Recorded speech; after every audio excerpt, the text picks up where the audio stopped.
नमस्कार दोस्तों, मैं नीरज जोशी स्वागत करता हूं आपका हमारे स्टॉक मार्केट के बेसिक कोर्स में। इस कोर्स में हम आपको स्टॉक मार्केट से रिलेटेड सभी बेसिक कंसेप्ट समझा देंगे। मतलब इसमें आप सीखेंगे कि स्टॉक मार्केट क्या होता है, स्टॉक मार्केट काम कैसे करता है, स्टॉक मार्केट में क्यों इन्वेस्ट करना चाहिए, स्टॉक मार्केट में अगर इन्वेस्ट करना है तो कैसे इन्वेस्ट करना है, कितने रिटर्न्स आपको रैशनली एक्सपेक्ट करने चाहिए, क्यों ज्यादातर लोगों को स्टॉक मार्केट में लॉस होता है। इसके बाद हम आपको सिर्फ एक ही लेक्चर में 50 से भी ज्यादा ऐसी स्टॉक मार्केट की बेसिक टर्म समझा देंगे जो कि आपके लिए जानना बहुत ज्यादा जरूरी है। इसके बाद हम आपको बताएंगे इंडिया और वर्ल्ड के बहुत सारे स्टॉक इंडाइसेस के बारे में। फिर हम बात करेंगे वैल्यूएशन रेशियो जैसे पीई और पीबी रेशियो की। उसके बाद हम प्रॉफिटेबिलिटी रेशियो में सीखेंगे return on equity, return on capital employed, return on invested capital और रिटर्न ऑन एसेट्स के बारे में। फिर हम आपको कुछ बेसिक लेवरेज रेशियोज जैसे कि डेट टू इक्विटी और इंटरेस्ट कवरेज रेशियो के बारे में बताएंगे। और सिर्फ इतना ही नहीं, इस बेसिक कोर्स में ही हम आपको पोर्टफोलियो डिजाइन, एसेट एलोकेशन और रिस्क मैनेजमेंट के बारे में बताएंगे। यानी इस कोर्स में आपको बहुत सारी बेसिक के साथ साथ इंटरमीडिएट लेवल की नॉलेज भी मिलेगी। तो अगर आपको स्टॉक मार्केट की कोई भी नॉलेज नहीं है या फिर थोड़ी बहुत नॉलेज है तो ये कोर्स आपके लिए बेस्ट है। इस कोर्स को बनाते वक्त हमारा गोल है कि इस कोर्स को बाय करने के लिए आपने जो इन्वेस्टमेंट की है ना, उससे ज्यादा हम आपको वैल्यू दें। जनरली लोग कोर्स बेचते वक्त बहुत बड़े बड़े वादे करते हैं लेकिन अंदर कोई भी मेहनत नहीं करते हैं। बट ये कोर्स आपको आपकी इन्वेस्टमेंट से ज्यादा वैल्यू देगा, लेकिन उस वैल्यू को लेने के लिए आपको इस कोर्स को पूरे ध्यान से समझना होगा। और अगर आप ऐसा करते हैं तो हमें पूरा कॉन्फिडेंस है कि इस कोर्स को कंप्लीट करने के बाद आपको स्टॉक मार्केट की बेसिक लेवल पर बहुत अच्छी खासी नॉलेज हो जाएगी और इसके बाद इन्वेस्टिंग के अराउंड आपका पूरा पर्सपेक्टिव ही चेंज हो जाएगा। तो ज्यादा टाइम वेस्ट ना करते हुए शुरू करते हैं हमारा पहला topic, the need to invest.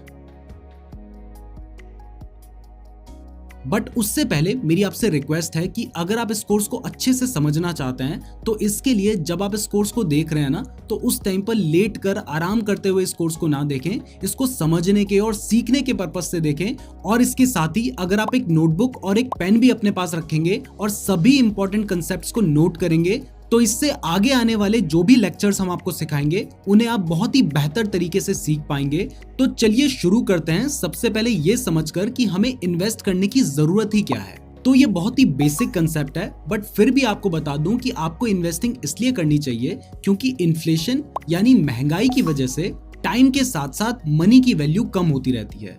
यानी 10 साल पहले आपको जितना सामान खरीदने के लिए 1000 रुपए खर्च करने पड़ते, आज उतना ही सामान खरीदने के लिए आपको कम से कम 1800 से 2000 रुपए खर्च करने पड़ेंगे। जैसे पेट्रोल का ही एग्जांपल ले लो।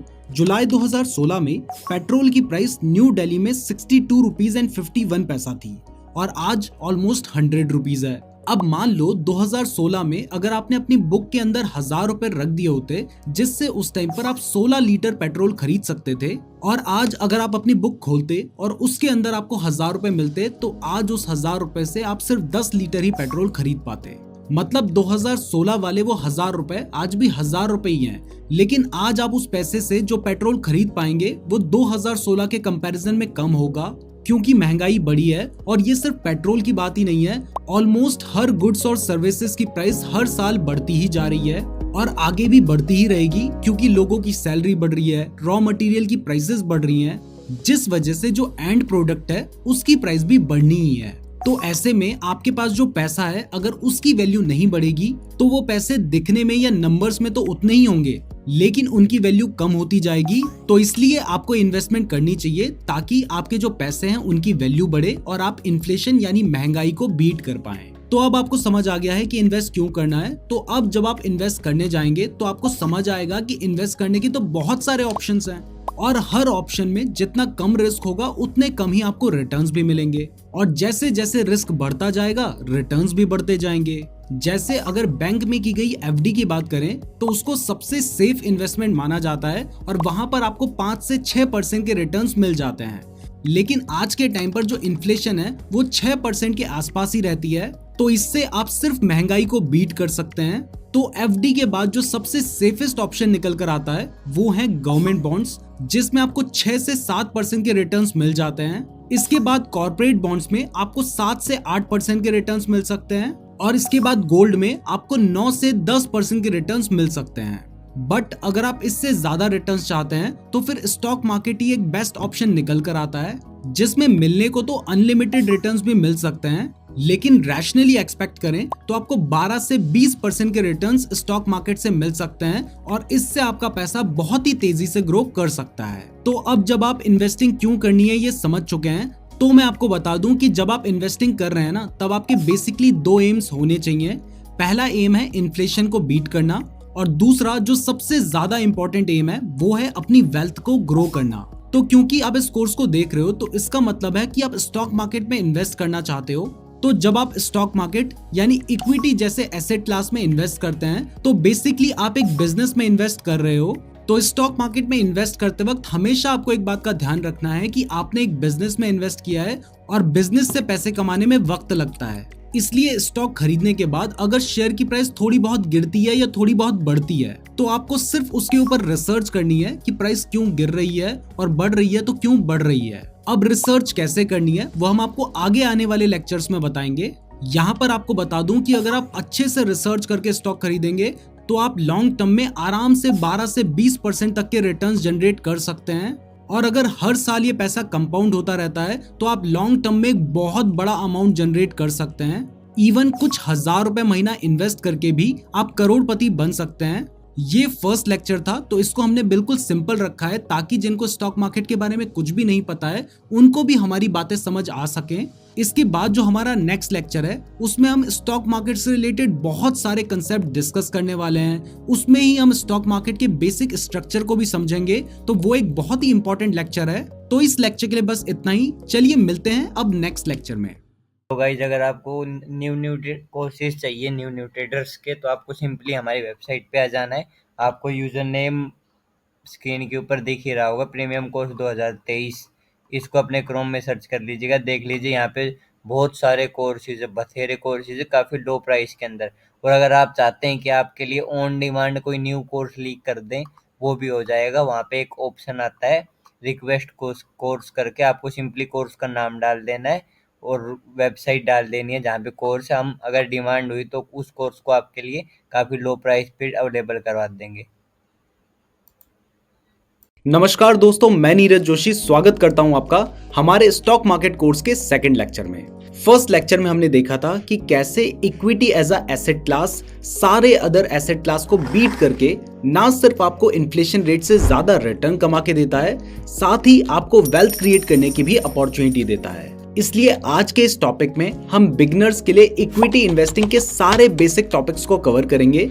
जो कॉमन क्वेरीज होती हैं उनके आंसर करेंगे और साथ में वो कॉमन मिस्टेक्स भी देखेंगे जिसकी वजह से लोग इस मार्केट से पैसा नहीं कमा पाते हैं। तो चलिए सबसे पहले स्टॉक मार्केट के बेसिक स्ट्रक्चर को समझते हैं।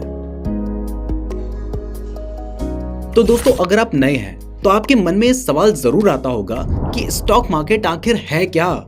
तो इसका आंसर मैं आपको दे दूं कि स्टॉक मार्केट एक ऐसी जगह है जहां इन्वेस्टर्स या कहीं की ट्रेडर्स अपने स्टॉक्स को बाय और सेल कर सकते हैं। स्टॉक मार्केट को आप एक लोकल वेजिटेबल मार्केट की तरह समझ सकते हो। जैसे सब्जी मंडी में सेलर्स होते हैं जिनसे आप वेजिटेबल्स खरीदते हो, सिमिलरली स्टॉक मार्केट में भी सेलर्स और बायर्स दोनों होते हैं जिनसे आप स्टॉक खरीद या बेच सकते हो। अब आपके मन में सवाल आ सकता है कि स्टॉक मार्केट जैसी जगह की जरूरत ही क्यों पड़ी। तो इसे एक आसान बिजनेस एग्जांपल के साथ डिस्कस करते हैं। मान लीजिए आप एक बिजनेस खोलते हैं ABC एंटरप्राइज प्राइवेट लिमिटेड के नाम से। आपने अपनी पूरी डेडिकेशन से इस बिजनेस को रन किया और हर साल आपको अच्छा प्रॉफिट होने लगा। 5 साल इस बिजनेस को चलाने के बाद आपको टोटल 1 करोड़ का प्रॉफिट हुआ। अब आपको लगने लगा क्योंकि आपका बिजनेस इतना अच्छा कर रहा है तो आपको अपने बिजनेस को ऑल ओवर इंडिया एक्सपैंड करना चाहिए। लेकिन इस एक्सपेंशन के लिए आपको 50 करोड़ रुपए की जरूरत है। अब जाहिर सी बात है कि इनिशियली आपके पास इतने पैसे नहीं होंगे और आप लोन नहीं लेना चाहते हैं क्योंकि उस पर आपको अच्छा खासा इंटरेस्ट देना होगा। तो अब आपके पास एक ही ऑप्शन खुला रहता है और वो है अपनी कंपनी की कुछ ओनरशिप शेयर्स के रूप में बेचकर पब्लिक से पैसा लेना। बट अगर इतनी बड़ी कैपिटल को रेज करना है तो इसके लिए अगर आप सिर्फ 1 या 2 इन्वेस्टर के पास जाएंगे तो आपको थोड़ी मुश्किल हो सकती है। तो आपको बहुत सारे इन्वेस्टर्स चाहिए और इतने सारे इन्वेस्टर्स आपको एक ही प्लेटफॉर्म पे मिल सकते हैं जिसे हम शेयर मार्केट कहते हैं और यहीं से शेयर मार्केट का कंसेप्ट आता है। तो यहाँ तक हमने समझा कि शेयर मार्केट है क्या और इसकी जरूरत क्यों पड़ी।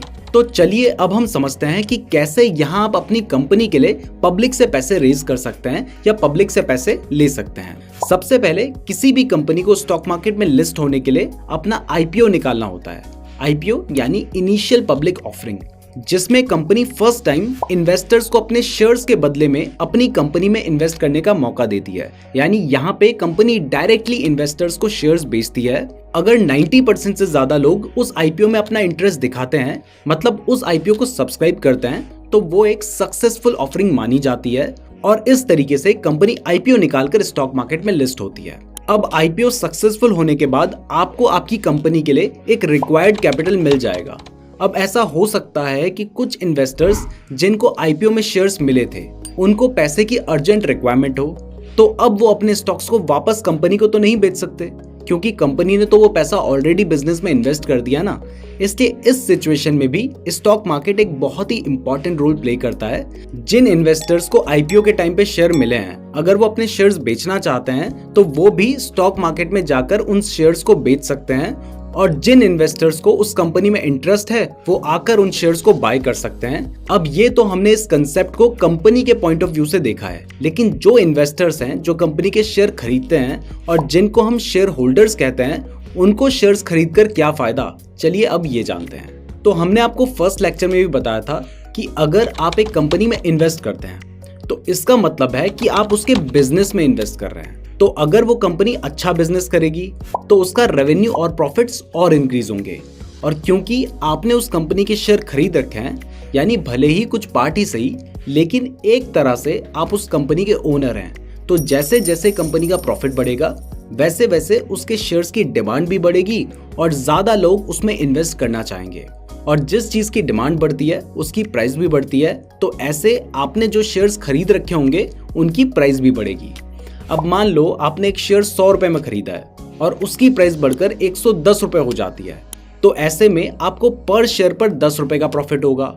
अब अगर आपके पास 1000 शेयर होंगे तो आपको 10,000 रुपए का प्रॉफिट हो जाएगा, और अगर 1,00,000 शेयर होंगे तो 10 लाख रुपए का प्रॉफिट हो जाएगा। तो इस तरीके से एग्जिस्टिंग शेयर होल्डर्स को फायदा होता है। इसके अलावा कंपनी अपनी इनकम का कुछ पार्ट डिविडेंड में भी देती है, जो कि डायरेक्टली आपके बैंक अकाउंट में भेज दिया जाता है, जो कि इन्वेस्टर्स के लिए एक पैसिव मोड ऑफ अर्निंग भी बन जाता है। इसके अलावा कुछ कंपनीज अपने शेयर होल्डर्स को अपने प्रोडक्ट्स में डिस्काउंट भी देती हैं, बट मेनली इन्वेस्टर्स इसलिए ही स्टॉक मार्केट में इन्वेस्ट करते हैं क्योंकि शेयर की प्राइस बढ़ेगी और उन्हें फायदा होगा। तो अभी तक आपने समझा कि कैसे आप एक कंपनी में इन्वेस्ट करके पैसे कमा सकते हैं। तो अब हो सकता है कि आपके मन में एक सवाल आ रहा होगा कि अगर किसी के पास कोई फाइनेंस की डिग्री या नॉलेज ही नहीं है तो भी क्या वो स्टॉक मार्केट में इन्वेस्ट कर सकता है, या आप में से कई ऐसे भी लोग हो सकते हैं जिनका एजुकेशनल बैकग्राउंड उतना स्ट्रांग नहीं है, तो क्या वो भी स्टॉक मार्केट से पैसे कमा सकते हैं? तो इसको समझाने के लिए मैं एक इंटरेस्टिंग स्टोरी आप लोगों के साथ शेयर करता हूँ। तो एक बार अमेरिका के बॉस्टन में कुछ स्कूल के बच्चों से असाइनमेंट वर्क में स्टॉक्स को पिक करने के लिए कहा गया, जिसमें स्टॉक पिक करने के लिए रूल ये था कि वो बच्चे सिर्फ ऐसे ही स्टॉक्स को पिक कर सकते थे जिनका बिजनेस वो क्लास में एक्सप्लेन कर सके। तो बच्चों ने अपने असाइनमेंट में जो स्टॉक सेलेक्ट करे थे, जब उनके रिटर्न्स चेक किए गए तो वो बहुत ही ज्यादा सरप्राइजिंग थे, क्योंकि बच्चों के सेलेक्ट किए हुए उन स्टॉक्स ने 2 साल के पीरियड में 70% के रिटर्न्स दिए थे, जबकि उसी टाइम फ्रेम में यूएस के मोस्ट फेमस इंडेक्स S&P 500 ने सिर्फ 26% के रिटर्न दिए थे। और इवन उनकी इस परफॉर्मेंस ने लेजेंडरी इन्वेस्टर पीटर लिंच को भी हैरान कर दिया था, क्योंकि बच्चों के सेलेक्ट किए हुए स्टॉक्स की परफॉर्मेंस ऑलमोस्ट 99% म्यूचुअल फंड्स की परफॉर्मेंस को बीट कर रही थी। अब आप सोच रहे होंगे कि बच्चों का तुक्का लग गया होगा, बट ऐसा नहीं है, क्योंकि बच्चों ने जनरली उन स्टॉक्स को ही सेलेक्ट करा था जिन प्रोडक्ट्स को वो जानते थे या यूज करते थे। कुछ कंपनीज जिनके स्टॉक्स बच्चों ने अपने पोर्टफोलियो में रखे थे वो थे Walt Disney, Nike, Adidas etcetera. यानी अगर आप एक बिगनर इन्वेस्टर हैं तो आप उन स्टॉक्स में इन्वेस्ट कर सकते हैं जिनके प्रोडक्ट्स आप रोज यूज करते हैं या जिनका बिजनेस मॉडल समझना आपके लिए आसान है। तो इससे हमें यह समझ आता है कि इन्वेस्टिंग से पैसे कमाने के लिए आपको फाइनेंस बैकग्राउंड की जरूरत नहीं है, आप आसान और सिंपल तरीके से भी बहुत अच्छे पैसे बना सकते हैं। बट अब आपको लग रहा होगा कि जब स्टॉक मार्केट से पैसे कमाना इतना आसान है तो ज्यादातर लोगों को स्टॉक मार्केट में लॉस ही क्यों होता है। तो ये भी शुरू में ही जान लीजिए ताकि आप वो गलती ना करें। तो स्टॉक मार्केट में पैसे डूबने का सबसे बड़ा रीजन है ज्यादा लालच करना, यानी एक्सेसिव ग्रीड। मुझे देखकर बहुत दुख होता है कि आजकल लोग स्टॉक मार्केट में इस माइंडसेट के साथ आ रहे हैं कि वो रातों रात स्टॉक मार्केट से अपना पैसा डबल कर लेंगे, और उन्हें लगता है कि अगर कोई 1000 रुपए का शेयर है तो उसकी प्राइस 2000 होने में बहुत टाइम ले लेगी, जबकि अगर 10 रुपए वाला स्टॉक है तो वो बहुत जल्दी 20 रुपए पहुंच जाएगा। ऐसा लोग समझते हैं और इसलिए वो पेनी स्टॉक्स के पीछे भागते हैं। पेनी स्टॉक्स मतलब ऐसे स्टॉक्स जिनकी प्राइस काफी कम है और उस कंपनी की मार्केट कैपिटलाइजेशन भी काफी कम है। मतलब लोग जल्दी करोड़पति बनने के चक्कर में 8-10 रुपए के छोटे मोटे शेयर्स ढूंढते हैं और सोचते हैं कि वो रातों रात डबल हो जाएंगे। बट अगर आपको 2 महीने में करोड़पति बनना है ना, तो फिर इन्वेस्टिंग आपके लिए नहीं है। और अगर आप ऐसे माइंडसेट के साथ स्टॉक मार्केट में आएंगे तो फिर मोस्ट ऑफ द केसेस में आपको लॉस ही होगा। इसलिए अगर आप न्यू हैं तो आपको स्टॉक मार्केट को एटलीस्ट 1 साल तो देना ही है, जिससे आप इस मार्केट को कंप्लीटली समझ पाएं। तब तक अच्छे से सीखें, सेव स्टॉक्स पर ही इन्वेस्ट करें, और जब आप अच्छे से सीख लेते हैं उसके बाद ही आप रिस्की स्टॉक्स में पैसा लगाएं। इसके साथ ही अगर आप इन्वेस्टिंग करने के लिए आए हैं तो आपको मार्केट में पेशेंस रखना होगा, क्योंकि याद रखना एक बिजनेस को ग्रो करने में टाइम लगता है। इसलिए अगर आप एक बिजनेस में इन्वेस्ट कर रहे हैं तो उसे ग्रो करने के लिए टाइम दीजिए। मार्केट आपको कभी भी इंस्टेंटली रिवॉर्ड नहीं देगा, इसलिए अगर आप में पेशेंस कम है तो पहले आपको पेशेंस डेवलप करना होगा, क्योंकि मार्केट में बिग रिटर्न्स हमेशा लॉन्ग टर्म में ही आते हैं। इवन बहुत सारे शेयर्स तो ऐसे होते हैं जो 4-5 साल तक बढ़ते ही नहीं है और फिर अचानक से 1 साल में उसकी वैल्यू डबल या इवन ट्रिपल तक हो जाती है। अब जिन लोगों के पास पेशेंस नहीं है वो उस शेयर को पहले ही बेचकर निकल चुके होते हैं और फिर बाद में रिग्रेट करते हैं। इसी के साथ साथ स्टॉक मार्केट से पैसे गंवाने का एक और काफी इंपॉर्टेंट रीजन है लेवरेज, यानी लोन लेना। आपको पता है ज्यादातर नए रिटेल इन्वेस्टर्स तभी मार्केट में आते हैं जब मार्केट पॉजिटिव चल रहा होता है और उन सबको लगता है कि हमारे जो पैसे हैं वो इसमें डबल या ट्रिपल हो जाएंगे। अब क्योंकि मार्केट पॉजिटिव चल रहा होता है तो तब ज्यादातर स्टॉक से प्रॉफिट होता है। ऐसे में कुछ लोग लालच में आकर लोन लेकर भी पैसे इन्वेस्ट कर देते हैं, और क्योंकि stock market is subject to market risk, तो जब एक बार लॉस होता है तो वो पूरी तरह से बर्बाद हो जाते हैं। आपने लगे रहो मुन्ना भाई मूवी का वो सीन जरूर देखा होगा, जिसमें जिमी शेरगिल अपने पापा से पैसे उधार लेकर मार्केट में आते हैं और फिर अपना सारा पैसा खो देते हैं। मैंने अपने फादर के सारे पैसे शेयर्स में बर्बाद कर दिए। मेरा फ्रेंड कहता था डबल हो जाएंगे। वो घर खरीदने के लिए पैसे बचा रहे थे। कहां से लाऊं? अब ये जो मूवी वाले हैं ना, ये लोग क्या करते हैं कि स्टॉक मार्केट से लॉस हो गया ये तो बता देते हैं, लेकिन लॉस क्यों हुआ ये नहीं बताते हैं। तो वो मैं आपको बताता हूँ, क्योंकि जनरली इसका रीजन बिना नॉलेज के इन्वेस्ट करना और लोन लेकर इन्वेस्ट करना ही होता है। तो अगर आप भी ये बेसिक मिस्टेक नहीं करेंगे और अच्छे से रिसर्च करके इन्वेस्ट करेंगे तो आप स्टॉक मार्केट से बिना किसी टेंशन के पैसे कमा पाएंगे। तो अब जब आप स्टॉक मार्केट के कुछ बेसिक कंसेप्ट और इससे जुड़े रिस्क समझ चुके हैं, तो अब जानते हैं कि कैसे आप स्टॉक मार्केट में इन्वेस्ट कर सकते हैं। तो स्टॉक मार्केट में इन्वेस्ट करने के लिए आपको एक डीमैट और ट्रेडिंग अकाउंट की जरूरत होती है। जैसे बैंक में पैसे रखने के लिए आपको एक बैंक अकाउंट चाहिए होता है, वैसे ही शेयर्स रखने के लिए आपके पास एक डीमैट अकाउंट होना चाहिए, जो कि आप ऑनलाइन घर बैठे खुलवा सकते हैं। एंजल वन, ज़ीरोधा, अपस्टॉक्स कुछ मोस्ट ट्रस्टेड डिस्काउंट ब्रोकर हैं, तो आप उसमें से किसी में भी अपना डीमैट अकाउंट खुलवा सकते हैं। डिस्काउंट ब्रोकर के चार्जेस कम होते हैं, इसलिए आप इन्हें ही प्रेफर करें। इसके अलावा बहुत सारे फुल टाइम ब्रोकर भी होते हैं, लेकिन उनके चार्जेस हाई होते हैं, इसलिए अगर आप नए हैं तो आपको डिस्काउंट ब्रोकर के पास ही अपना डीमैट अकाउंट खुलवाना चाहिए। अब देखो डीमैट अकाउंट कैसे खुलवाना है, शेयर कैसे बाय एंड सेल करना है, इसके ऊपर हमारा YouTube चैनल है नीरज जोशी, उसमें हमने वीडियो बना रखी है। तो आप YouTube में सर्च कर सकते हैं Neeraj Joshi demat account open, तो आपको वीडियो मिल जाएगी। वहां से आप एंजल वन में बिल्कुल फ्री में डीमैट अकाउंट खुलवा सकते हैं, और उसके बाद शेयर बाय कैसे करना है, सेल कैसे करना है, इसके ऊपर भी हमने वीडियो बना रखी है, तो आप वो भी हमारे YouTube चैनल पर देख सकते हैं। तो इस तरह से आपका डीमैट अकाउंट भी खुल जाएगा और आप शेयर बाय एंड सेल करना भी सीख जाएंगे। अब जब आप शेयर खरीद लेते हैं तो वो शेयर उस टाइम आपके ब्रोकर अकाउंट में दिखाई तो देता है, लेकिन वो उस टाइम आपकी पोजीशंस में होता है और बाय करने के 1 दिन बाद ही वो आपके डीमैट अकाउंट में आता है। मतलब अगर आप मंडे को स्टॉक को बाय करते हो तो भले ही वो आपको आपकी पोजीशन में दिखाई देगा, लेकिन आपके डीमैट अकाउंट में वो ट्यूसडे इवनिंग तक ही आएगा। अब अगर कभी आपका ब्रोकर ही भाग जाए, ब्रोकर कंपनी बैंकरप्ट हो जाए, तो ऐसे में आपके स्टॉक्स आपके पास सेफ रहें, इसके लिए गवर्नमेंट ने 2 डिपॉजिटरी बना रखी हैं जो कि एज अ बैंकर आपके लिए काम करती हैं और सारे डीमैट अकाउंट डिपॉजिटरी के अंडर ही होते हैं। इंडिया में सिर्फ 2 ही डिपॉजिटरी हैं, CDSL और NSDL। अगर आपके डीमैट अकाउंट के नंबर में सिर्फ डिजिट्स हैं तो वो CDSL का अकाउंट है, और अगर उसमें लेटर्स हैं तो वो NSDL का अकाउंट है। और आपके जो स्टॉक्स हैं वो किसी भी डीमैट अकाउंट से आप खरीदें, वो इन दोनों में से ही किसी एक डिपॉजिटरी के पास रहते हैं, तो आप बिना टेंशन के इस तरह से स्टॉक्स में इन्वेस्ट कर सकते हैं। अब नेक्स्ट क्वेश्चन जो नए इन्वेस्टर्स के माइंड में आता है वो ये है कि स्टॉक मार्केट में इन्वेस्ट करने के लिए आपको कम से कम कितने रुपए चाहिए। तो देखो, वैसे तो आप 100 रुपए से भी स्टॉक मार्केट में इन्वेस्ट कर सकते हैं, बट इससे आपको कोई खास रिटर्न नहीं मिलेगा और आपको कुछ खास फायदा नहीं होगा। तो बेहतर है कि आप स्टार्टिंग में कम से कम 1000 रुपए से इन्वेस्टमेंट करें, और अगर आपके पास पैसे की कोई कमी नहीं है तो भी स्टार्ट में आप 5 या 10,000 रुपए से ज्यादा इन्वेस्ट ना करें, क्योंकि शुरुआत में आप सीख रहे हैं, तो ऐसे में हो सकता है कि आप कोई गलती कर दें।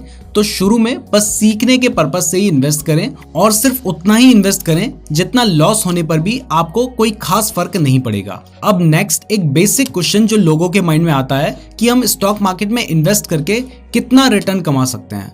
तो देखो, आपने सुना होगा कि स्टॉक मार्केट एक समुद्र की तरह है जिससे आप जितना मर्जी उतना पैसा निकाल लो, पैसा कभी खत्म नहीं होने वाला है। तो लोगों ने यहाँ कुछ 1000 रुपए से शुरुआत करके हजारों करोड़ रुपए भी कमाए हैं, लेकिन बहुत सारे ऐसे भी लोग हैं जिन्होंने अपने लाखों करोड़ों रुपए यहाँ पे डुबा दिए हैं। तो ये डिपेंड करता है कि आप किस तरह से इन्वेस्ट करते हैं।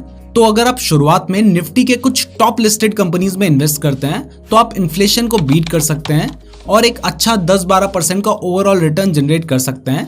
निफ्टी में लार्ज कैप कंपनीज होती हैं, और क्योंकि लार्ज कैप कंपनीज ज्यादा स्टेबल होती हैं और इनकी प्राइस अचानक से बहुत ज्यादा गिरती बढ़ती नहीं है, यानी इनमें वॉलेटिलिटी कम होती है, तो इससे आपको इन्वेस्ट करने में मजा तो नहीं आएगा, क्योंकि मजा तभी आता है जब आप रोज प्रॉफिट या लॉस देखें, बट इससे आपके पोर्टफोलियो में एक स्टेबिलिटी रहेगी और आप बिना किसी टेंशन के मार्केट में इन्वेस्ट कर पाओगे और ज्यादा सीख पाओगे। और फिर जैसे जैसे आपका एक्सपीरियंस बढ़ेगा वैसे वैसे आप थोड़ा और हाई रिस्क ले सकते हैं और फिर अपने पोर्टफोलियो में कुछ मिड कैप और स्मॉल कैप कंपनीज के स्टॉक को भी ऐड कर सकते हैं, जिसमें हाई रिस्क के साथ साथ हाई रिटर्न्स भी मिलते हैं। तो ये थी कुछ बेसिक बातें जो आपको हमारे लिए बताना बहुत ज्यादा जरूरी था। तो आज के लेक्चर के लिए इतना ही, अब मिलते हैं नेक्स्ट लेक्चर में।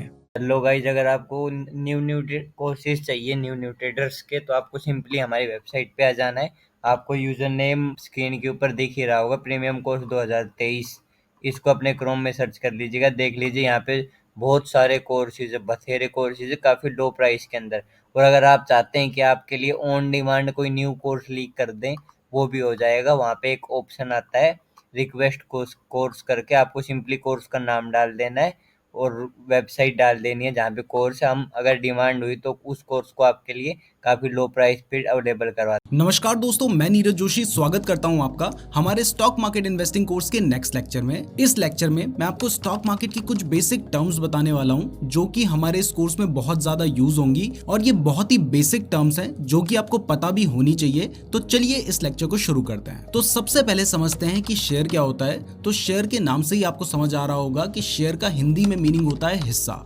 तो आपका कंपनी में जो हिस्सा है उस हिस्से की एक यूनिट को शेयर कहा जाता है। और जब भी आप किसी कंपनी में हिस्सा खरीदते हैं, मतलब जब आप किसी कंपनी में इन्वेस्ट करते हैं और उससे जो आपको हिस्सा मिलता है वो आपको शेयर्स की फॉर्म में ही मिलता है, और उस शेयर की एक पर्टिकुलर प्राइस होती है। मान लीजिए एक कंपनी है 100 करोड़ की जो कि शेयर मार्केट में लिस्ट होना चाहती है और अपनी कुछ हिस्सेदारी बेचना चाहती है। तो अब वो अपनी हिस्सेदारी को कैसे बेचेगी? तो इसके लिए उसे अपनी कंपनी को शेयर्स की फॉर्म में तोड़ना होता है। तो मान लीजिए अगर वो कंपनी अपने 1 लाख शेयर्स निकालती है, तो क्योंकि वो कंपनी 100 करोड़ की है तो अब 1 लाख शेयर्स उसने निकाले हैं, तो उसके एक शेयर की प्राइस कितनी हो जाएगी? 100 रुपए हो जाएगी। अब कोई भी अगर उसमें इन्वेस्ट करना चाहता है तो वो 100 रुपए देकर उसका एक शेयर खरीद सकता है।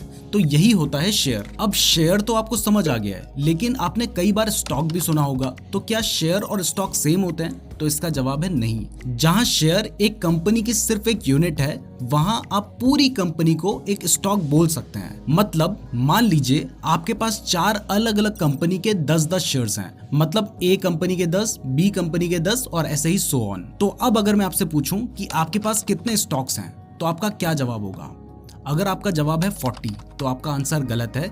यहाँ पे आपका जवाब होगा कि मेरे पास 4 स्टॉक्स हैं। और जब आप ये कहेंगे कि मेरे पास 4 स्टॉक्स हैं तो मैं समझ जाऊंगा कि आपके पास 4 अलग अलग कंपनी के स्टॉक्स हैं। जबकि अगर आप कहेंगे कि मेरे पास 40 स्टॉक्स हैं तो मुझे लगेगा कि आपके पास 40 अलग अलग कंपनी के स्टॉक्स हैं। वहीं अगर मैं आपसे पूछूं कि आपके पास कितने शेयर्स हैं तब भी उसका जवाब 40 नहीं होगा। यहाँ पे आप जवाब देंगे कि मेरे पास ए कंपनी के 10 शेयर्स हैं, बी कंपनी के भी 10 शेयर्स हैं। उन चारों को एक साथ जोड़कर नहीं बताएंगे। तो अब आपको समझ आ गया है कि शेयर और स्टॉक क्या होते हैं और इन दोनों के बीच में डिफरेंस क्या होता है। अब अगर आप मान लो कि आप किसी कंपनी के शेयर्स खरीदना चाहते हैं तो शेयर्स खरीदने के 2 तरीके होते हैं। पहला तरीका, जब कंपनी पहली बार शेयर मार्केट में लिस्ट होती है तो उसके लिए वो अपना आईपीओ यानी इनिशियल पब्लिक ऑफरिंग निकालती है, जिसमें कंपनी डायरेक्टली पब्लिक यानी हम जैसे लोगों को शेयर्स बेचती है। अब जब आप डायरेक्टली कंपनी से आईपीओ में शेयर्स खरीद रहे हैं तब ये भी कहा जाता है कि आप प्राइमरी मार्केट से शेयर खरीद रहे हैं, क्योंकि यहाँ पर डायरेक्टली कंपनी आपको शेयर बेच रही है।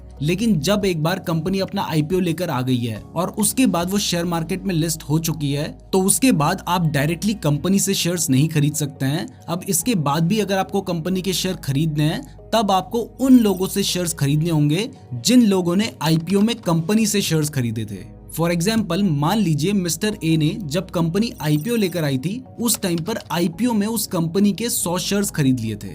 अब मिस्टर ए के पास शेयर्स हैं। अब अगर आप उस कंपनी के शेयर खरीदना चाहते हैं तो आपको मिस्टर ए से वो शेयर्स खरीदने होंगे। यानी शेयर मार्केट में जिस भी कंपनी के आप शेयर्स खरीदते हैं वो आप डायरेक्टली कंपनी से नहीं खरीदते हैं, आप उन लोगों से वो शेयर्स खरीदते हैं जिन्होंने कंपनी से शेयर्स खरीदे थे। अब ऐसे ही आपने शेयर खरीद लिए, आपको थोड़े टाइम बाद शेयर्स बेचने हैं तो आप किसी और को बेचेंगे, फिर वो कोई और किसी और को बेचेगा। ऐसे शेयर मार्केट में सब आपस में एक दूसरे को शेयर्स बेचते हैं। और क्योंकि हम डायरेक्टली यहाँ पर कंपनी से शेयर नहीं खरीद रहे हैं तो ये वाला जो मार्केट है इसको सेकेंडरी मार्केट कहा जाता है। अब सेम एग्जांपल में मान लो कि मिस्टर ए शेयर्स बेचना चाहते हैं, आप उस कंपनी के शेयर्स खरीदना चाहते हैं, लेकिन आपको कैसे पता चलेगा कि मिस्टर ए शेयर्स बेचना चाहते हैं और उनको कैसे पता चलेगा कि आप शेयर्स खरीदना चाहते हैं? तो इसके लिए कोई ना कोई ऐसी जगह तो होनी चाहिए जहां पर आप सभी मिलकर शेयर्स खरीद और बेच पाएं। तो ऐसी ही एक जगह होती है जिसको स्टॉक एक्सचेंज कहा जाता है। इंडिया में 2 मेन स्टॉक एक्सचेंज है, एक है नेशनल स्टॉक एक्सचेंज और दूसरा है बॉम्बे स्टॉक एक्सचेंज। ये दोनों ही ऐसे स्टॉक एक्सचेंज हैं जहां पर आप शेयर्स खरीद और बेच सकते हैं। अब जब आप किसी कंपनी का शेयर खरीद लेते हैं तो आप क्या बन जाते हैं? आप शेयर होल्डर बन जाते हैं। यानी शेयर होल्डर उस व्यक्ति को कहा जाता है जिसके पास किसी कंपनी के शेयर्स हैं। तो अगर आप किसी भी कंपनी के शेयर्स खरीदना चाहते हैं तो इसके लिए आपको एक ट्रेडिंग अकाउंट की जरूरत पड़ती है जहां से आप शेयर्स खरीदते और बेचते हैं। और जब आप शेयर्स खरीद लेते हैं तो उसके बाद वो शेयर्स आपके डीमैट अकाउंट में आते हैं। यहाँ पर क्लियर कर दूं कि डीमैट अकाउंट के थ्रू शेयर्स खरीदे और बेचे नहीं जाते हैं, लेकिन क्योंकि ये दोनों ही अकाउंट एक साथ ही खुलते हैं, अलग अलग आप इन दोनों अकाउंट को नहीं खुलवा सकते हैं, इसलिए जनरली ट्रेडिंग अकाउंट को भी डीमैट अकाउंट ही बोल दिया जाता है। बट वैसे मैं आपको बता दूं कि ये दोनों अलग अलग होते हैं। तो अब आपको समझ आ गया है कि अगर आप शेयर खरीदना और बेचना चाहते हैं तो इसके लिए आपको एक ट्रेडिंग अकाउंट चाहिए, उस शेयर को रखने के लिए आपको एक डीमैट अकाउंट चाहिए। लेकिन ये ट्रेडिंग और डीमैट अकाउंट आप सीधा जाकर एनएसई या बीएसई यानी जो स्टॉक एक्सचेंज है वहां पर तो खुलवाएंगे नहीं। तो इसके लिए कुछ ब्रोकर्स होते हैं जिनके थ्रू आपको अपना डीमैट या ट्रेडिंग अकाउंट खुलवाना होता है। और ये ब्रोकर्स आरटीओ के बाहर खड़े होने वाले ब्रोकर्स नहीं बल्कि बड़ी बड़ी कंपनीज होती हैं, जैसे ज़ीरोधा एक कंपनी है, एंजल वन एक कंपनी है। ये सभी ब्रोकिंग कंपनी है जिनके थ्रू आप अपना डीमैट एंड ट्रेडिंग अकाउंट खुलवाते हैं। अब देखिए, स्टॉक मार्केट एक ऐसी जगह है जहां पर डेली करोड़ों शेयर्स खरीदे जाते हैं और हजारों करोड़ों की ट्रेडिंग होती है। तो ऐसे में कोई ना कोई ऐसी बॉडी होनी चाहिए जो इस बात का ध्यान रखे कि ये सारी जो प्रोसेस है वो एकदम सही तरीके से चले और फेयर रहे और इसके साथ ही इसमें कोई स्कैम ना हो। तो इसके लिए एक बॉडी है सेबी, जिसकी फुल फॉर्म है securities and exchange board of India, जो कि इन्वेस्टर्स के इंटरेस्ट को प्रोटेक्ट करती है। अब देखिए, जब भी आप किसी कंपनी के शेयर को खरीदेंगे तो उसके लिए आपको कोई ना कोई पैसा देना पड़ेगा, यानी कोई ना कोई प्राइस देनी पड़ेगी। तो जो शेयर की प्राइस होती है ना, उसको शेयर प्राइस कहा जाता है और इसको ही कई बार करंट प्राइस भी बोलते हैं। अब यहाँ पर सवाल ये उठता है कि आप किसी भी शेयर में इन्वेस्ट क्यों करते हैं? आप शेयर में इसलिए इन्वेस्ट करते हैं ताकि आपको रिटर्न्स मिले। आपने 100 रुपए की प्राइस में शेयर खरीदा हो, उसकी प्राइस बढ़कर 110 हो, 120 हो, जिससे आपका पैसा भी बढ़े और आपको रिटर्न्स मिले।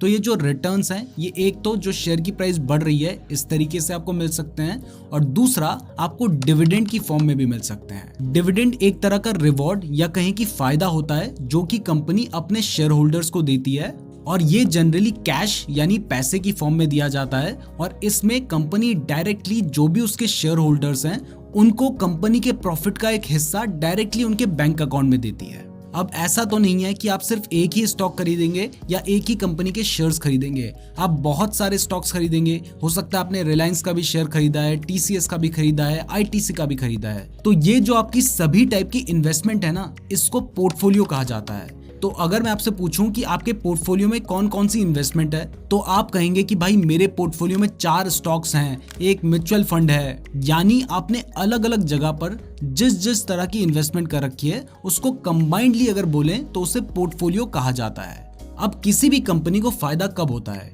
कंपनी को फायदा तब होता है जब कंपनी सामान बेचती है, ज्यादा से ज्यादा सामान बेचती है। तो सामान बेचने से कंपनी के पास जो पैसा आता है उसको सेल्स कहा जाता है, और इसको ही कई बार रेवेन्यू भी कहते हैं। यानी अगर मैं आपको कहूं कि इस कंपनी ने 100 करोड़ की सेल्स की है, तो यानी उसने 100 करोड़ का सामान बेचा है।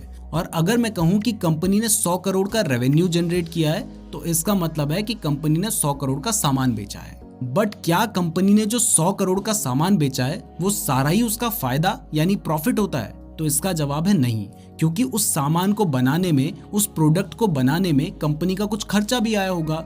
तो कंपनी ने जो खर्च किए हैं उस खर्च को एक्सपेंसेस कहा जाता है। और अब अगर हमें पता करना हो कि कंपनी का ऑपरेटिंग प्रॉफिट कितना हुआ है, तो उसके लिए हमें कंपनी ने जितना सामान बेचा है और उस सामान को बनाने में कंपनी ने जितना खर्च किया था उसको माइनस करना होगा, और ऐसे हमारा ऑपरेटिंग प्रॉफिट निकल जाएगा। और ये ऑपरेटिंग प्रॉफिट हमारा असली प्रॉफिट नहीं है। इसके बाद कंपनी को सरकार को टैक्स देना होता है, डिडक्शंस करने होते हैं, और उसके बाद कंपनी का नेट प्रॉफिट निकल कर आता है। तो फाइनली जो कंपनी के पास प्रॉफिट बचता है ना, उसको नेट प्रॉफिट कहा जाता है, और इसको कई बार पैट यानी प्रॉफिट आफ्टर टैक्स भी कहते हैं।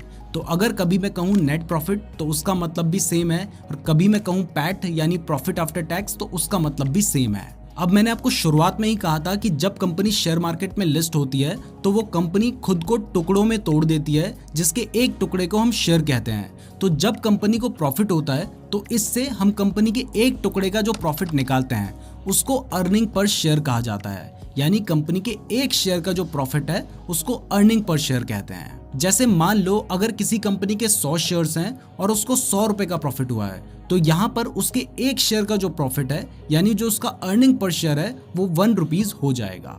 अब अभी मैंने आपको बताया था कि कंपनी जो सामान बेचती है उसको सेल्स कहा जाता है। तो अगर कंपनी की सेल्स बढ़ रही हैं, उसने पिछले साल 100 करोड़ का सामान बेचा था, आज 150 करोड़ का सामान बेचा, तो इसको हम कहते हैं सेल्स ग्रोथ, क्योंकि उसकी सेल्स बढ़ी हैं। और ऐसे ही उसका अगर प्रॉफिट बढ़ता है तो उसको हम प्रॉफिट ग्रोथ कहते हैं। और प्रॉफिट क्या होता है, कितने टाइप्स के होते हैं, वो हम आपको पहले बता चुके हैं, जो कि ऑपरेटिंग प्रॉफिट और नेट प्रॉफिट है। अब देखिए, जब भी आप स्टॉक मार्केट में स्टॉक खरीदने जाएंगे तो आपको पता चलेगा कि स्टॉक्स तो बहुत सारे टाइप के होते हैं। जैसे लार्ज कैप स्टॉक्स होते हैं जिनको हम ब्लू चिप स्टॉक्स भी कहते हैं, मिड कैप स्टॉक्स होते हैं, ऐसे ही स्मॉल कैप स्टॉक्स होते हैं, और पेनी स्टॉक्स भी होते हैं। तो ये चारों क्या हैं, अब इसे समझते हैं। तो लार्ज कैप के नाम से ही आपको समझ आ रहा होगा कि जो बहुत ज्यादा बड़ी कंपनीज होती हैं उनको लार्ज कैप कहा जाता है। तो वैसे तो इसकी कोई हार्डकोर डेफिनेशन नहीं है। तो जनरली ऐसे स्टॉक्स जिनकी मार्केट कैपिटलाइजेशन 20,000 करोड़ से ज्यादा है, यानी जिनकी कंपनी की जो टोटल वैल्यू है वो 20,000 करोड़ से ज्यादा है, उनको लार्ज कैप स्टॉक्स कहा जाता है। ऐसे ही ऐसी कंपनीज जिनकी मार्केट कैपिटलाइजेशन 5,000 करोड़ से 20,000 करोड़ के बीच में होती है, उन्हें मिड कैप स्टॉक्स कहा जाता है। और जिन स्टॉक्स की मार्केट कैपिटलाइजेशन 5,000 करोड़ से कम होती है, यानी जो भी कंपनीज 5,000 करोड़ से छोटी हैं, उनको स्मॉल कैप कहा जाता है। अब इसमें जो पेनी स्टॉक्स है वो जनरली बहुत ही ज्यादा जो छोटी कंपनीज होती हैं उनको ही कई बार पेनी स्टॉक्स भी बोल देते हैं। वैसे जनरली पेनी स्टॉक्स ऐसे स्टॉक्स को बोला जाता है जिनके शेयर की प्राइस $1 से कम है, और इंडिया में जनरली ऐसे शेयर्स को पेनी स्टॉक माना जाता है जिनके शेयर की प्राइस 10 रुपए से कम है। अब ये जो अलग अलग टाइप के स्टॉक्स हैं, इनको समझाते वक्त मैंने मार्केट कैप का नाम लिया था, तो एक बार मार्केट कैप या जिसको मार्केट कैपिटलाइजेशन भी कहते हैं, ये क्या होता है इसको भी समझ लेते हैं। तो सिंपली आपको समझाऊं तो मार्केट कैपिटलाइजेशन या मार्केट कैप का मतलब होता है कि कंपनी की पूरी वैल्यू कितनी है। अब क्योंकि आपको पता है कि कंपनी पहले ही खुद को शेयर्स की फॉर्म में तोड़ चुकी है, तो कंपनी की टोटल वैल्यू निकालने के लिए आपको कंपनी के एक शेयर की प्राइस जो उस टाइम पर चल रही है और उसके जो टोटल नंबर के शेयर्स हैं उसको मल्टीप्लाई करना होता है, और ऐसे आपको कंपनी की टोटल वैल्यू मिल जाती है, जिसको हम मार्केट कैपिटलाइजेशन बोलते हैं। और इसी मार्केट कैपिटलाइजेशन से हमें पता चलता है कि कंपनी कितनी बड़ी है या कितनी छोटी है। यहाँ पर आपको क्लियर कर दूं कि कभी भी शेयर की प्राइस देखकर ये ना सोचें कि ये कंपनी बड़ी है या छोटी है, क्योंकि मार्केट कैप के फॉर्मूला से ही आपको समझ आ रहा है कि ये कंपनी ने कितने शेयर्स अपने मार्केट में निकाले हैं, इस बात पर भी डिपेंड करता है। इसलिए कंपनी बड़ी है या छोटी है ये जानने के लिए आपको उसकी मार्केट कैपिटलाइजेशन देखनी चाहिए, ना कि उसके शेयर की प्राइस। अब आपको पता है कि कंपनी बनी किस लिए है। कंपनी बनी है बिजनेस करने के लिए। तो बिजनेस करने के लिए कई बार कंपनी जमीन खरीदती है, मशीन्स खरीदती है और ऐसी बहुत सारी चीजें खरीदती हैं जो कि उसके बिजनेस के लिए यूजफुल होती हैं और जिससे वो बिजनेस करती है। तो ऐसा कोई भी सामान जो कंपनी खरीदती है, जिसके थ्रू कंपनी बिजनेस कर रही है और जिसका यूज करके कंपनी पैसे कमा रही है, उसको एसेट कहा जाता है। यानी एसेट वो चीजें हैं जिसके थ्रू कंपनी के पास पैसा आता है और जिसके थ्रू कंपनी पैसा कमाती है। तो ये तो आपको समझ आ गया है कि कंपनी की जो फैक्ट्री है, जो भी ऐसी चीजें हैं जिसके थ्रू कंपनी पैसे कमा रही है, उसको एसेट कहा जाता है। लेकिन जब कंपनी बिजनेस कर रही होती है तो उसके बहुत सारे खर्चे भी होते हैं, लाइक वो एम्प्लॉयज को सैलरी देती है और उसके ऊपर बहुत सारी टाइप की रिस्पॉन्सिबिलिटी होती है। तो जो भी कंपनी के ऊपर ये फाइनेंशियल रिस्पॉन्सिबिलिटी होती है उसको लायबिलिटी कहा जाता है। जैसे कई बार कंपनी बिजनेस करने के लिए डेट यानी लोन लेती है। तो डेट का मतलब होता है लोन लेना। तो जब कंपनी लोन ले रही है तो ये कंपनी की लायबिलिटी है। तो आपको डेट और लायबिलिटी तो समझ आ गई, लेकिन जब कंपनी डेट यानी लोन ले रही है तो उसके लिए कई बार कंपनी को ना कुछ गिरवी रखना होता है। तो गिरवी रखने को फाइनेंशियल टर्म में प्लेज कहा जाता है और जिसको गिरवी रखा जा रहा है उसको कोलेटरल कहा जाता है। यहाँ पर आपको एक और कंसेप्ट बता देता हूँ जो कि है प्लेजिंग ऑफ शेयर्स। तो मैंने आपको बताया है कि कई बार कंपनी को लोन लेना पड़ता है यानी डेट लेना पड़ता है, जिसके लिए कंपनी को कुछ ना कुछ प्लेज करना पड़ता है। तो ज्यादातर केस में जो चीज कंपनी प्लेज यानी गिरवी रखती है वो होते हैं उसके शेयर्स। तो प्लेजिंग ऑफ शेयर्स का मतलब है कि कंपनी ने अपने शेयर्स को प्लेज यानी गिरवी रखा है। अब शुरू में मैंने आपको एक कंसेप्ट बताया था शेयर होल्डर का, यानी वो व्यक्ति जो शेयर को होल्ड कर रहा है। लेकिन शेयर को ना बहुत टाइप के लोग होल्ड करते हैं। यानी सबसे पहले जो कंपनी के शेयर्स होल्ड करते हैं वो होते हैं कंपनी के मालिक, जिन्हें प्रमोटर्स कहा जाता है। इसके अलावा आप और हम जैसे जो आम लोग कंपनी के शेयर्स होल्ड करते हैं, हमें पब्लिक कहा जाता है या कई बार हमें रिटेल इन्वेस्टर्स भी कहा जाता है। बट सिर्फ कंपनी के प्रमोटर्स या रिटेल इन्वेस्टर्स ही शेयर्स होल्ड नहीं करते हैं, इसके अलावा इंस्टीट्यूशंस भी शेयर्स को होल्ड करते हैं। इंस्टीट्यूशंस बहुत बड़ी बड़ी कंपनीज होती हैं जो कि दूसरी कंपनी में अपने पैसे इन्वेस्ट करती हैं। और ये जो इंस्टीट्यूशंस होते हैं ये भी दो टाइप के होते हैं। एक होते हैं डोमेस्टिक इंस्टीट्यूशंस, यानी वो इंस्टीट्यूशंस जो इंडिया के अंदर रहते हैं और इंडिया के अंदर ही अपना बिजनेस करते हैं। यानी मान लो अगर LIC किसी कंपनी में इन्वेस्ट कर रही है तो उस कंपनी के लिए LIC एक डोमेस्टिक इंस्टीट्यूशन होगी। जबकि जो दूसरे टाइप के इंस्टीट्यूशनल इन्वेस्टर्स होते हैं उन्हें फॉरेन इंस्टीट्यूशनल इन्वेस्टर्स यानी FIIs भी कहा जाता है। यानी ऐसे इन्वेस्टर्स जो कि फॉरेन में अपना बिजनेस करते हैं। मान लो अगर सिंगापुर की कोई कंपनी है जो कि इंडिया की किसी कंपनी के शेयर्स खरीद के बैठी हुई है, तो वो फॉरेन इंस्टीट्यूशनल इन्वेस्टर्स की कैटेगरी में आएंगे। अब देखो कंपनी बिजनेस कर रही है और हम कंपनी के शेयर्स लेकर बैठे हुए हैं, तो हमें पता भी तो चलना चाहिए कि कंपनी का बिजनेस सही तरीके से चल रहा है या फिर नहीं चल रहा है। तो हमें ये कौन बताएगा? ये हमें कंपनी ही बताएगी। तो इसके लिए कंपनी को अपनी क्वार्टरली रिपोर्ट्स पब्लिश करनी होती हैं। यानी हर 3 महीने में कंपनी का बिजनेस कैसा चल रहा है उसको अपनी एक रिपोर्ट देनी होती है। इंडिया में एक फाइनेंशियल ईयर 1 अप्रैल से शुरू होता है और 31 मार्च पर जाकर खत्म होता है। तो जैसे इस साल 1 अप्रैल को फाइनेंशियल ईयर शुरू हुआ है तो वो अगले साल 31 मार्च को कंप्लीट होगा और इसके बीच में हर 3 महीने में कंपनी अपनी रिपोर्ट पब्लिश करेगी। यानी कंपनी अपनी सबसे पहली रिपोर्ट पब्लिश करेगी जून में, उसके बाद सितंबर में, फिर दिसंबर में और फिर मार्च में। और क्योंकि मार्च में एक पूरा फाइनेंशियल ईयर कंप्लीट हो जाता है, तो मार्च में कंपनी की एनुअल रिपोर्ट भी आती है जिसमें कंपनी अपने पूरे साल का हिसाब एक साथ देती है। अब देखो, कई बार कंपनी जब अपनी रिपोर्ट पब्लिश करती है उसमें हमें पता चलता है कि कंपनी ने इन्फ्लेशन की वजह से इस बार कम बिजनेस किया है। तो यहाँ पर मैं आपको बता दूं कि इन्फ्लेशन क्या होता है। तो इन्फ्लेशन का सीधा सीधा मतलब होता है महंगाई। तो अगर महंगाई बढ़ेगी तो लोग कम सामान खरीदेंगे, जिससे कंपनीज का बिजनेस कम होता है। तो ये जो इन्फ्लेशन है यानी जो महंगाई टर्म है, ये भी हमारे कोर्स में बहुत बार यूज होगी। तो क्योंकि हमने आपको बताया है कि इन्फ्लेशन का जो असर है वो कंपनी के बिजनेस में देखने को मिलता है, तो इससे कई बार कंपनी के शेयर की प्राइस गिरने लग जाती है। और जब कंपनी के शेयर की प्राइस गिर रही होती है ना, तो इसको डाउन ट्रेंड कहा जाता है। और ऐसे ही जब कंपनी के शेयर की प्राइस बढ़ रही होती है तो ये कहा जाता है कि कंपनी अप ट्रेंड में चल रही है। इसके अलावा अगर मान लो पूरा शेयर मार्केट ही गिरने लग जाए तो ये कहा जाता है कि बियर मार्केट शुरू हो गया है या फिर बियरिश मार्केट शुरू हो गया है। और यहाँ पर बियर का मतलब भालू से ही है, क्योंकि आपको पता है कि जो बियर है वो ऊपर से नीचे की तरफ पंजा मारता है। तो क्योंकि वो ऊपर से नीचे की तरफ पंजा मारता है तो इसलिए इसे बियर मार्केट कहा जाता है। और ऐसे ही जब शेयर की प्राइस बढ़ रही होती है तो उसे बुल मार्केट या बुलिश मार्केट भी कहा जाता है, क्योंकि आपको पता है कि जो बुल है वो अपने सींग से ऊपर की तरफ मारता है, तो इसलिए उसे बुल मार्केट या बुलिश मार्केट भी कहा जाता है। तो जब भी कोई कहे कि बुल मार्केट चल रहा है तो आप समझ सकते हैं कि आजकल स्टॉक मार्केट बढ़ रहा है। और जब भी कोई कहे कि अगर बियर मार्केट चल रहा है या बियरिश मार्केट चल रहा है तो आप समझ सकते हैं कि शेयर की प्राइस गिर रही है। अब ये तो मैंने आपको बता दिया कि बुल मार्केट क्या होता है, बियर मार्केट क्या होता है, लेकिन आपको पता कैसे चलेगा कि बुल मार्केट चल रहा है या फिर बियर मार्केट चल रहा है? तो इसको पता करने का कोई ना कोई मेजर तो होना चाहिए ना। तो इसका मेजर है इंडेक्स। इंडियन स्टॉक मार्केट में दो मेजर इंडेक्स हैं, एक है सेंसेक्स और दूसरा है निफ्टी। मैंने आपको बताया था कि दो तरह के एक्सचेंज हैं, एक है बीएसई, दूसरा है एनएसई। तो जो बीएसई का इंडेक्स है वो है सेंसेक्स और जो एनएसई का इंडेक्स है वो है निफ्टी। अब सवाल उठता है कि ये इंडेक्स क्या होते हैं? तो इंडेक्स का मतलब होता है कलेक्शंस ऑफ स्टॉक, यानी निफ्टी 50 एक कलेक्शन ऑफ स्टॉक है, सेंसेक्स एक कलेक्शन ऑफ स्टॉक है।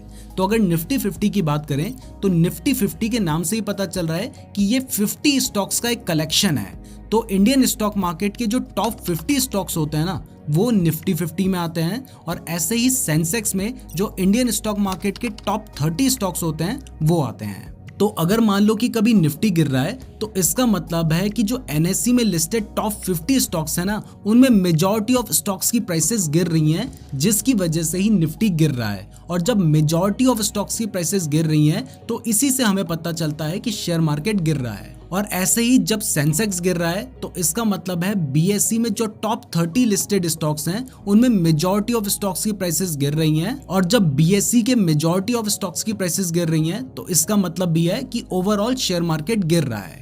तो इंडेक्स एक तरीका है जिसके थ्रू हम कंपनीज की परफॉर्मेंस को ट्रैक करते हैं। और जब बहुत सारे इंडेक्स होते हैं ना, उनको इंडाइसेस भी कहा जाता है। तो इंडेक्स एक सिंगुलर टर्म है और इंडाइसेस एक प्लूरल टर्म है। अब जब आप इस कोर्स को देखेंगे तो कई बार आपको सेक्टर टर्म भी सुनने को मिलेगी। तो हमारा जो स्टॉक मार्केट है वो बहुत सारे सेक्टर्स में डिवाइडेड है, जैसे आईटी एक सेक्टर है, बैंक्स एक सेक्टर है, फार्मा एक सेक्टर है। तो बेसिकली एक सेक्टर में एक पर्टिकुलर कैटेगरी के स्टॉक्स आते हैं। जैसे जब हम आईटी सेक्टर की बात कर रहे हैं तो वहां पर इंफॉर्मेशन टेक्नोलॉजी से रिलेटेड जितने भी स्टॉक्स हैं वो सभी आते हैं। जब हम फार्मा सेक्टर की बात कर रहे हैं तो वहां पर हॉस्पिटल्स और मेडिसिन से रिलेटेड जितने भी स्टॉक्स हैं वो आते हैं। जब हम ऑटो सेक्टर्स की बात करते हैं तो वहां पर गाड़ी बनाने वाली जितनी भी कंपनीज हैं वो आती हैं। तो जब भी हम एक सेक्टर कह रहे हैं तो हम एक पर्टिकुलर कैटेगरी ऑफ स्टॉक्स की बात कर रहे हैं। अब इसके अलावा कुछ और भी टर्म्स हैं जो आपको पता होनी चाहिए, जैसे कि इन्वेस्टिंग। जब आप शेयर खरीदकर लंबे टाइम के लिए छोड़ देते हैं तो उसे इन्वेस्टिंग कहा जाता है।